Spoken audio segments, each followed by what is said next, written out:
दोस्तों नमस्कार। मुंबई हर हाल में बचानी है, महाराष्ट्र की सत्ता को गंवाना नहीं है। राजनीतिक तौर पर ही नहीं बल्कि बीजेपी के अपने सामाजिक, आर्थिक और राजनीतिक परिस्थितियों के बीच गुजरात से निकले हुए बिजनेसमैन और उनकी बड़ी कतार जो केंद्र के साथ खड़ी रही, उन्हें एक आश्रय चाहिए महाराष्ट्र के भीतर, और वह भी मुंबई उसका केंद्र है। तो मुंबई किसी हाल में गंवाना नहीं है। दरअसल यह बात कोई आज की नहीं है। 2019 में जब उद्धव ठाकरे ने तेवर दिखलाए थे, तभी उस वक्त प्रधानमंत्री मोदी और गृह मंत्री अमित शाह दोनों के तेवर और कड़े हो गए थे और उन्होंने देवेंद्र फडणवीस से बहुत साफ तौर पर कहा था कि महाराष्ट्र की सत्ता को गंवाना नहीं है, यहां पर हर हाल में सत्ता चाहिए। तो 103 विधायकों के आश्रय ही, यानी 288 में से 103 विधायकों के आश्रय ही रात के अंधेरे में राज्यपाल ने, या कहें सुबह के उजाले से ठीक पहले महाराष्ट्र के राज्यपाल ने मुख्यमंत्री पद की शपथ देवेंद्र फडणवीस को 2019 में दिलवा दी थी। उस समय उनके साथ अजीत पवार खड़े थे, जो डिप्टी सीएम के तौर पर उन्होंने भी शपथ ले ली थी। लेकिन चंद घंटों की यह सरकार थी और उसके बाद महाराष्ट्र की राजनीति में बवाल मच गया। गठबंधन का हेरफेर या राजनीतिक तौर पर जो भी पत्ते फेंटे गए, उससे जो सत्ता निकल कर आई, दिल्ली की आंखों में चुभती रही। और उसके बाद जो हुआ, यह सब कुछ हर किसी के जहन में है। शिवसेना कैसे टूटी, एकनाथ शिंदे कैसे मुख्यमंत्री बने, मुख्यमंत्री पद से देवेंद्र फडणवीस कैसे डिप्टी मुख्यमंत्री बन गए, उसके बाद अजीत पवार कैसे शामिल किए गए, कैसे एनसीपी को तोड़ा गया, ये तमाम परिस्थितियां इस दौर में सामने है। लेकिन 2024 में सब कुछ वैसा ही है, सिर्फ एक परिस्थिति को छोड़कर। सब कुछ वैसे का मतलब यह है कि इस बार भी बीजेपी के भीतर यानी दिल्ली से यही हवा निकली है कि किसी भी हालत में महाराष्ट्र को गंवाना नहीं है। लेकिन महाराष्ट्र को लेकर जो राजनीतिक आंकड़े सामने आ रहे हैं, वह खुले तौर पर इसका ऐलान करने लगे हैं कि बीजेपी पिछली बार की तुलना में आधी से भी नीचे आ सकती है। यानी पिछली बार 103 विधायक जीत गए थे, इस बार वह 50 के नीचे आ सकती है, और यह इंटरनल सर्वे है। इसके बाद लोकसभा चुनाव के में भी महाराष्ट्र के भीतर राजनीतिक तौर पर 14 जगहों पर बीजेपी को हार मिली, यानी उसके हिस्से में सिर्फ 9 लोकसभा सीटें आई। उससे पहले वह 23 लोकसभा सीटें 2019 में जीती थी। इस दौर में 3 सवाल सबसे बड़े हैं। मुंबई अगर गंवा बैठे तो फिर क्या बचेगा, राजनीतिक तौर पर, आर्थिक तौर पर, बिजनेस के तौर पर।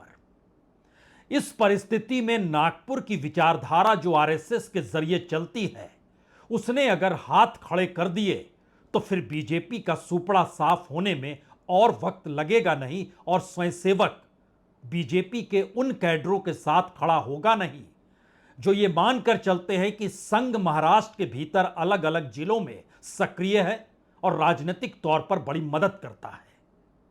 और तीसरा सवाल इन दोनों से जुदा है। जिस शख्स को 2019 में सत्ता बनाने के लिए लगाया गया और 2019 के चुनाव परिणामों के बाद जितनी तोड़फोड़ उस शख्स ने की, आज उसी शख्स की राजनीतिक साख पर चोट हो रही है। नाम है देवेंद्र फडणवीस। तो क्या देवेंद्र फडणवीस महाराष्ट्र की मौजूदा राजनीति में फिट नहीं बैठते हैं? क्या वाकई देवेंद्र फडणवीस को अब विधानसभा चुनाव से अलग कर दिया जाना चाहिए?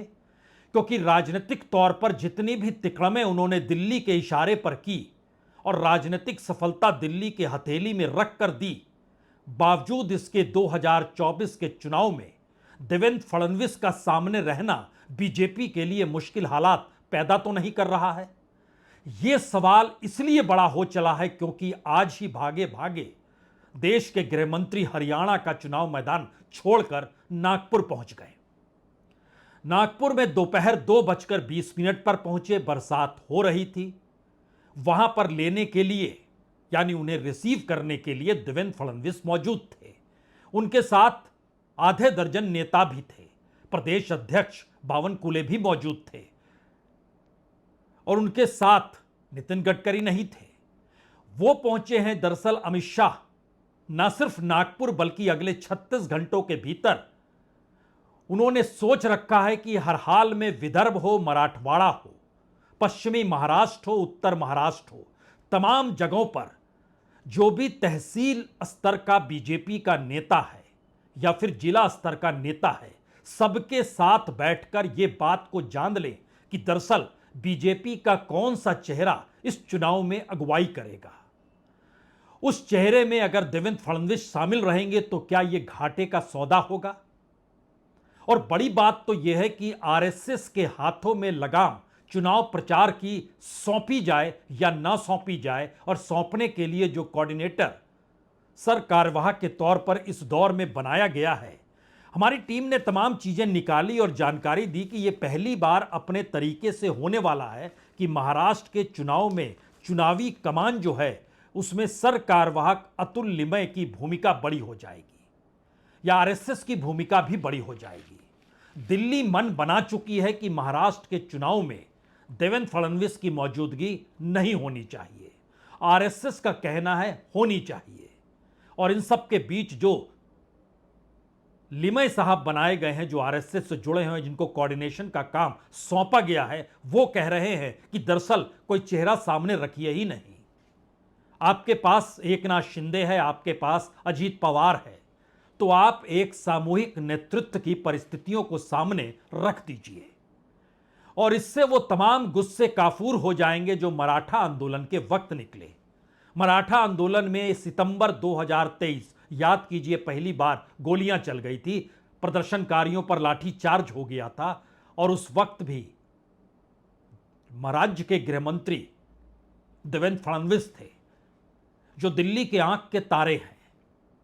लेकिन लौटिए उन परिस्थिति को अब समझने के लिए कि क्या वाकई महाराष्ट्र का किला बीजेपी के लिए ढहढहाकर गिर रहा है और एक आखिरी दांव चलने की स्थिति में बीजेपी या कहे अमित शाह ने खुद को अब महाराष्ट्र में अगले 36 घंटे बिताकर अलग अलग बैठकों के जरिए किसी बड़े निर्णय की तैयारी वह कर चुके हैं। और इन परिस्थितियों के बीच बीजेपी जो कह रही है कि 170 से ज्यादा सीटों पर वह चुनाव लड़ेगी, तो इसका मैसेज क्या यह भी है कि अपने बूते एकनाथ शिंदे और अजीत पवार की पार्टी यानी एनसीपी दोनों को बहुत लाभ होगा नहीं और सत्ता तक पहुंचने का रास्ता बीजेपी ही बना सकती है। और बनाने के लिए एक बड़ा प्रयोग इस दौर में करना होगा जिसमें देवेंद्र फडणवीस को क्या दिल्ली बुला लिया जाए। क्या यह संभव है? आइए आज एक एक पन्नों को खोल के आपको बतला देते हैं, क्योंकि इन सब के बीच विजय वर्गीय साहब के हाथ में नागपुर की कमान दे दी गई है, नागपुर और विदर्भ, क्योंकि बड़ा इस दौर में झटका लगा है बीजेपी को तमाम चुनाव के मद्देनजर। लेकिन हर पन्ने को एक एक करके पलटे और आप समझना शुरू करें। पहले इस तस्वीर को देख लीजिए। दोपहर के वक्त नागपुर में जबरदस्त बरसात और बरसात के बीच देश के गृह मंत्री का विमान नागपुर के हवाई अड्डे पर उतरता है। देवेंद्र फडणवीस वहां पर इंतजार कर रहे हैं, सलाम करते हैं, प्रणाम करते हैं और उसके बाद सिलसिला राजनीतिक तौर पर कार्यकर्ताओं के बीच बैठकर शुरू होता है, जो कई जगहों पर होना है। रात में औरंगाबाद में बैठक है, जो नया संभाजी नगर है वहां पर बैठक होटल में होनी है। लेकिन इन सब के बीच इस तस्वीर को देख के बात को शुरुआत की जाए।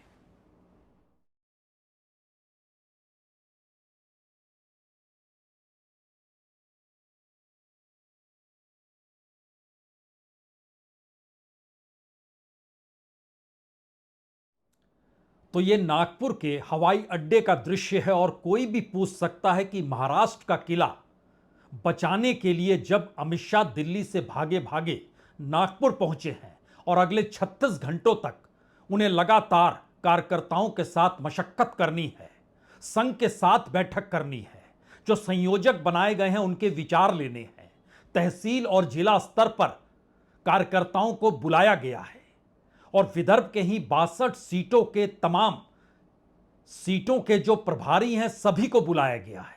लेकिन नागपुर के सांसद नितिन गडकरी यहां पर नहीं है। निमंत्रण उन्हें भी भेजा गया, तो क्या वो निमंत्रण अस्वीकार कर दिया गया। ये वो नागपुर से कल रात ही निकल कर दिल्ली पहुंच गए। मंत्री हैं, बहुत सारे काम पड़ते होंगे, लेकिन यह एक पहली लकीर है जो बतलाती है कि सब कुछ बीजेपी के भीतर और कद्दावर नेताओं में भी ठीक नहीं है। तो फैसला पहले यही लेना है कि देवेंद्र फडणवीस की मौजूदगी होनी चाहिए या नहीं होनी चाहिए। इस फैसले को लेने से पहले जो विचार बैठक में उठा उसने शायद बीजेपी के कान खड़े कर दिए। जो जीतने वाले उम्मीदवार हैं वह भी अगर बीजेपी का साथ छोड़ देंगे तो बचेगा कौन। यानी 103 विधायकों में से बहुत सारे विधायक तो मान लीजिए हार जाएंगे। जो तहसील स्तर पर और जिला स्तर के कार्यकर्ता हैं उनका यह सवाल है, लेकिन जो जीतने वाले हैं उनको लेकर जो आपकी रिपोर्ट कहती है वो सही होगी या जो हम कहते हैं वो सही होगा। दूसरी बात, वो सही हो या ना हो, लेकिन इस दौर का वातावरण अगर ऐसा बन चुका है कि बीजेपी की अपनी जमीन बची ही नहीं और वह एक तरफ एकनाथ शिंदे और दूसरी तरफ अजीत पवार को लेकर चल रही है, जो दोनों के साथ बीजेपी को अच्छा लगता नहीं है और अजीत पवार यानी एनसीपी के साथ तो बिल्कुल अच्छा नहीं लगता है, तो फिर वो एमएलए क्या करेंगे जो जीत सकते हैं, वह उम्मीदवार क्या करेंगे जो जीत सकते हैं, वह छोड़कर तो नहीं चले जाएंगे। विदर्भ के भीतर जो सीटें गंवाई गई है इस दौर में, वो वर्धा की, भंडारा की, गढ़चिरौली की सीट हारी गई है। नागपुर और अकोला की सीट बचा ली गई। लेकिन अगर आप पूरे महाराष्ट्र में परखना शुरू कीजिएगा तो यह सवाल बीजेपी के सामने बड़ा हो चला है कि एक छोर से लेकर दूसरे छोर तक तमाम जगहों पर बीजेपी जहां जहां चुनाव जीती थी वहां वहां उसने गंवाया है। मुंबई में मुंबई सेंट्रल गंवाया है, नंदुरबार गंवाया, धुले गंवाया, वर्धा, भंडारा, गढ़चिरौली तो गंवाया ही है। मराठवाड़ा के भीतर घुसिएगा तो नांदेड़, जालना, ढिंडोरी, भिवंडी सभी सीटें हमने गंवा दी, यानी बीजेपी ने गंवा दी। अहमदनगर, बीड़ की सीट को गंवा दिया। लातूर, सोलापुर, माधा, सांगली, ये तमाम जगहों पर हार मिलती चली गई। यानी मराठवाड़ा, पश्चिम महाराष्ट्र, उत्तर महाराष्ट्र में जमीन बची नहीं। राजनीतिक तौर पर विदर्भ में कमजोर हुए।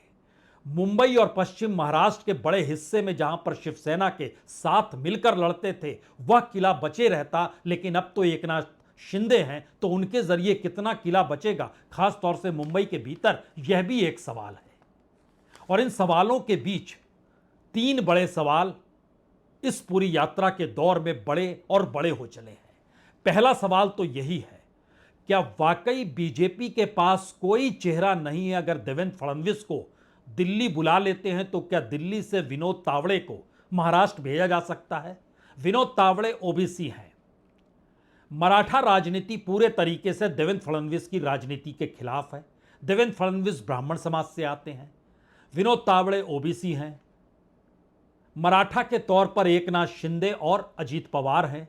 राजनीतिक तौर पर यह समीकरण बीजेपी के कितना अनुकूल होगा, बीजेपी के सामने यह मुश्किल सवाल है।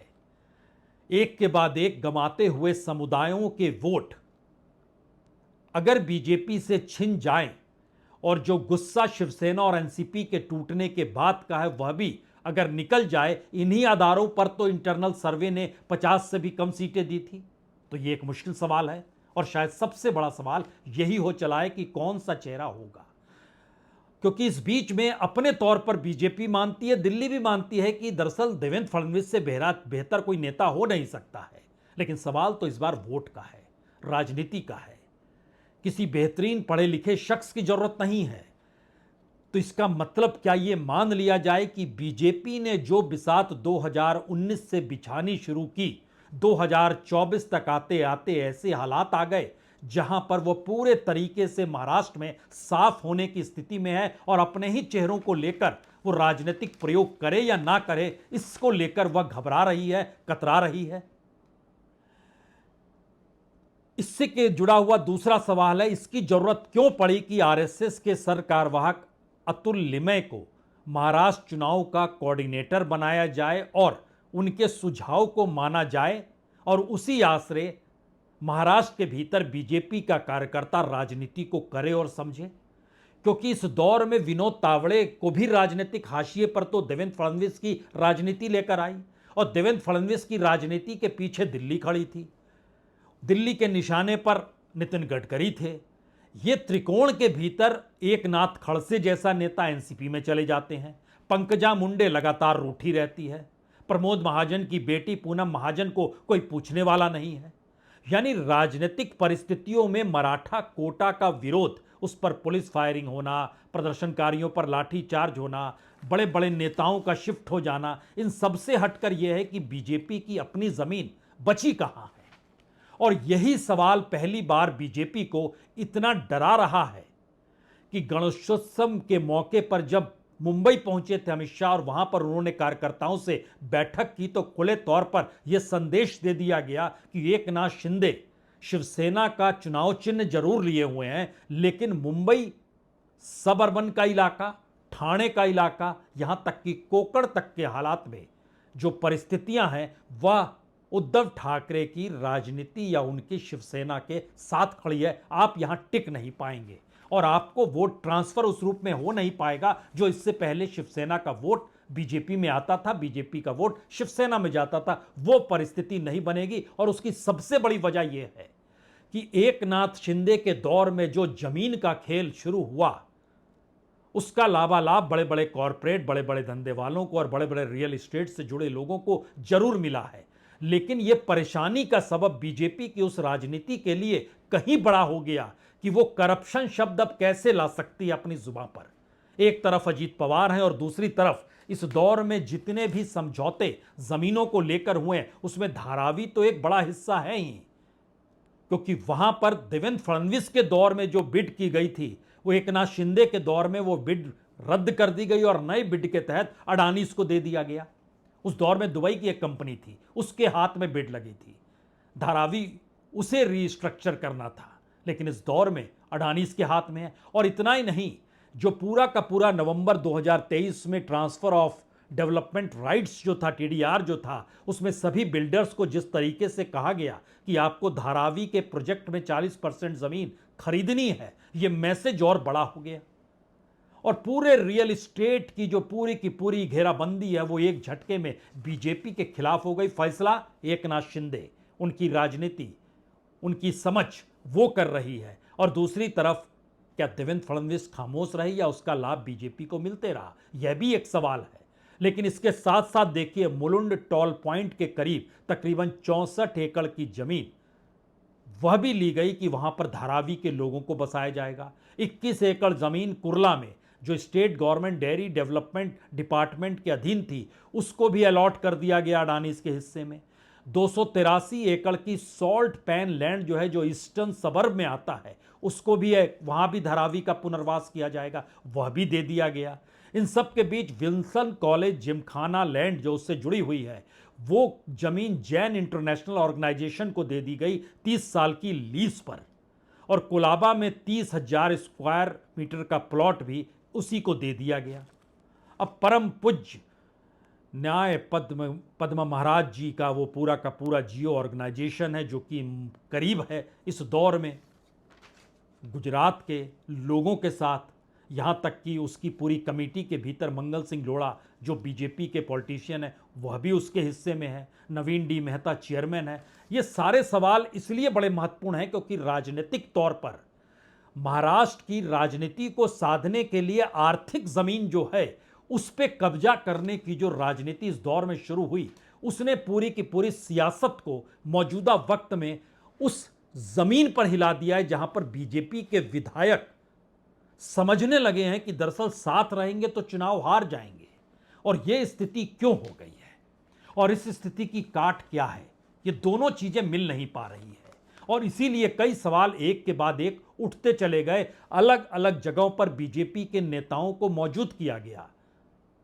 भूपेंद्र यादव को मान लीजिए इंचार्ज बनाया गया, कैलाश विजयवर्गीय को नागपुर सौंपा गया, प्रहलाद पटेल को यवतमाल और वर्धा का इलाका जहां पर हार मिली बीजेपी को उस इलाके को दिया गया, नासिक में गुजरात के एमएलए को दिया गया बुलाकर, अमित ठक्कर को कि आप आ जाइए और संभालिए चीजों को, अहमदनगर में अनिल जैन को बुलाया गया जो बीजेपी के लीडर हैं,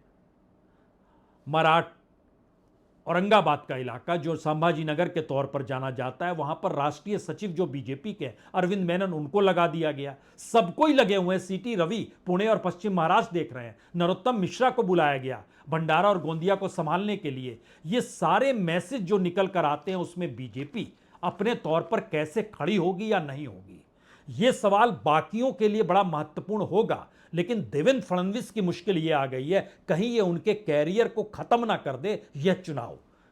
महाराष्ट्र में अगर रहते हैं तो विपक्ष के नेता के तौर पर देवेंद्र फडणवीस खुश हो सकते हैं, लेकिन विपक्ष में होते ही गुजरात की वो पूरी लॉबी मुंबई से लेकर नागपुर तक डगमगाने लगेगी और उनको जो अभी तक पना दिल्ली की राजनीति के जरिए एकनाथ शिंदे की सत्ता से मिली है, वो सब कुछ डगमगा जाएगा। तो विपक्ष की राजनीति करने की दिशा में बीजेपी इस दौर में है ही नहीं। और इन्हीं बातों को लेकर अब यह बड़ा सवाल है, क्या किसी तरीके से कहीं देवेंद्र फडणवीस की स्थिति राजनीतिक गलियारों में जैसे हरियाणा में खट्टर साहब की हो गई, वैसी परिस्थिति तो नहीं हो गई है? क्योंकि नागपुर से नितिन गडकरी भी आते हैं, नागपुर से देवेंद्र फडणवीस भी हैं, नागपुर में अमित शाह पहुंचे हैं, जहां पे आरएसएस का भी चिंतन मनन है, लेकिन वहां पर नितिन गडकरी की मौजूदगी नहीं है। यानी सबसे महत्वपूर्ण बैठक जो निर्णय लेने की दिशा में बढ़ते हुए कदम है, वहां पर नितिन गडकरी नहीं है मौजूद, जिनकी अपनी राजनीतिक पहचान तब से है जब देवेंद्र फडणवीस महापौर हुआ करते थे नागपुर में, या वो फिर बजट को लेकर लगातार भाषण दिया करते थे, बताया करते थे जीरो बजट क्या है। यह भी उनके भीतर के जो उनका अपना इंटेलेक्चुअलिज्म है वो बताते थे। लेकिन सवाल यहां पर उस राजनीति को साधना है कि महाराष्ट्र का किला बचे तो कैसे बचे, वो कौन सा चेहरा है जिसके आश्रय आगे बढ़ा जाए, वह कौन सा गणित है जिसमें किस किस को समेटा जाए। और अगर कार्यकर्ता ये कहने को तैयार हो गया और लगातार कह रहा है कि ज्यादा उम्मीद आप शिवसेना और एनसीपी से मत रखिए, यानी एकनाथ शिंदे और अजीत पवार से मत रखिए, सिवाय इसके कि वो आपके साथ खड़े हैं, कुछ जगहों पर उनका वोट आपको मिल जाएगा, इससे ज्यादा कुछ नहीं, तो क्या 150, 70, 180, 90 इतनी सीटों तक बीजेपी लड़ने को तैयार हो जाएगी? लेकिन अगर हो भी जाएगी तो फिर कैंडिडेट कहां पर है? जीतने वाले कैंडिडेट इस दौर में छोड़ रहे हैं, तो उनको सहेजेगा कौन, संभालेगा कौन? क्योंकि इस बार बात पैसे की नहीं है, इमोशनल एस्पेक्ट है। दो पार्टियां जो महाराष्ट्र की राजनीति में शुरू से रही, शुरू से मतलब जब मुंबई को लेकर आंदोलन हो रहा था तब से बनी, तब से चीजें चली, और 70 के दशक में शरद पवार मुख्यमंत्री बनकर एक उस नई राजनीति को जन्म देते हैं। ये तमाम परिस्थितियों को जिन पीढ़ियों ने देखा है वो जान रहे हैं कि इस बार का चुनाव महाराष्ट्र के भीतर बीजेपी के किले को बचना या नहीं बचना भर नहीं है, बल्कि जनता के भीतर उठते हुए सवालों का जवाब बीजेपी के पास नहीं है। और इन तिकड़मों को साधने वाला शख्स नायक है या खलनायक, यही तय करना है। और इसीलिए भागे भागे पहुंचे अमित शाह नागपुर, देर शाम होते होते रवाना हो जाएंगे औरंगाबाद, जो संभाजी नगर के तौर पर अब जाना जाता है, उसके बाद नासिक और कोल्हापुर, इन तमाम जगहों पर बैठक करने के बाद ही वो वापस दिल्ली आएंगे। और दिल्ली में तब तक प्रधानमंत्री नरेंद्र मोदी आ चुके होंगे, जिनकी कल रैली जो है हरियाणा में होनी है। लेकिन महाराष्ट्र की राजनीति को साधने के लिए जिस दिन हरियाणा में वोटिंग होगी, यानी 5 अक्टूबर के दिन, उस दिन प्रधानमंत्री की रैली महाराष्ट्र में हो, वाशिम के इलाके में हो, इसकी भी व्यू रचना अभी से कर ली गई है। तो महाराष्ट्र का किला कितना महत्वपूर्ण है, और उस महत्वपूर्ण किले को गंवाने की स्थिति में अगर बीजेपी या कहे मोदी शाह नहीं है, तो क्या 2019 की राजनीति जब चूक गई तो 2024 में नया कुछ होगा? शायद अगले चंद दिनों में उसकी तस्वीर हमारे आपके सामने होगी। बहुत बहुत शुक्रिया, बहुत बहुत शुक्रिया।